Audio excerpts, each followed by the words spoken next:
This beautiful countryside at the edge of the town of Battleford demonstrates why this area has been an important area throughout history. From this view, you can see the Great Plains and the merging of the Battle and North Saskatchewan rivers. This location provided abundant resources to whoever controlled the area and had been a place where Cree, Blackfoot, and Assiniboine tribes had sought to control for hundreds of years. This location provided the perfect spot to locate a Northwest Mounted Police fort due to its proximity to the two rivers and being a crossroads for many native bands. However, this beautiful spot holds a little-known secret within its landscape. Hidden within the bushes of this hillside is a mass grave of 8 First Nations men who were hung in the largest mass hanging in Canadian history on November 27, 1885, for their role in the Northwest Resistance. To understand why these Native men ended up in this common grave, we must understand the situation in Western Canada at the time. The many different First Nations in the area and the Canadian government had agreed to Treaty 6 in 1876. The treaty was an agreement between the two groups that promised, among many things, to help First Nations with transition to farming, and to provide education, healthcare, and food supplies while giving the government access to the land.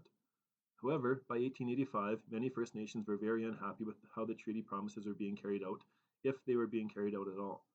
Frustrated by the government's lack of action to their concerns, many First Nations grew increasingly discontent and became more proactive with their actions.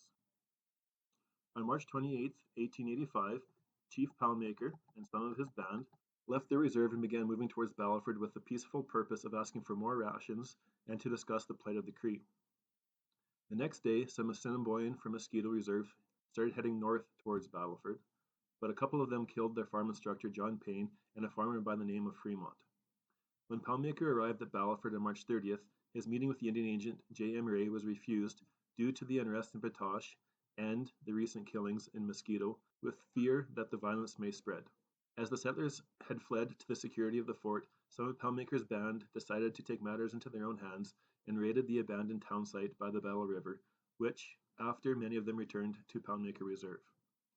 Around the same time, a group of First Nations led by Chief Big Bear lived in an area around Frog Lake in what is now Alberta.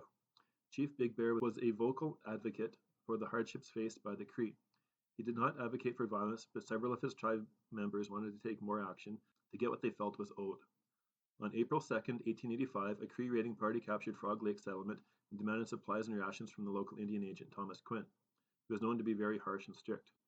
When he refused to cooperate, the Cree war chief, Wandering Spirit, shot him in the head. In the confusion that followed, 8 more white settlers were killed by the raiding party.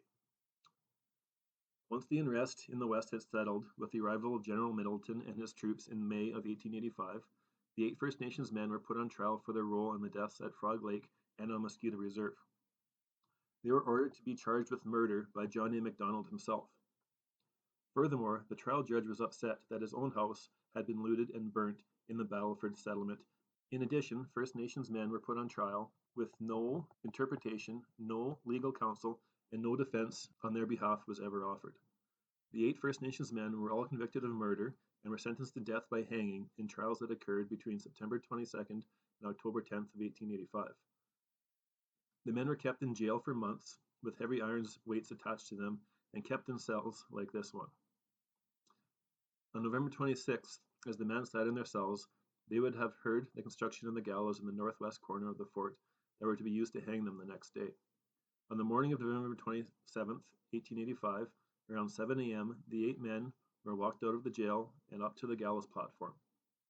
In attendance were several Cree and the native children from the nearby industrial school were brought to watch the hangings to serve as a warning to them.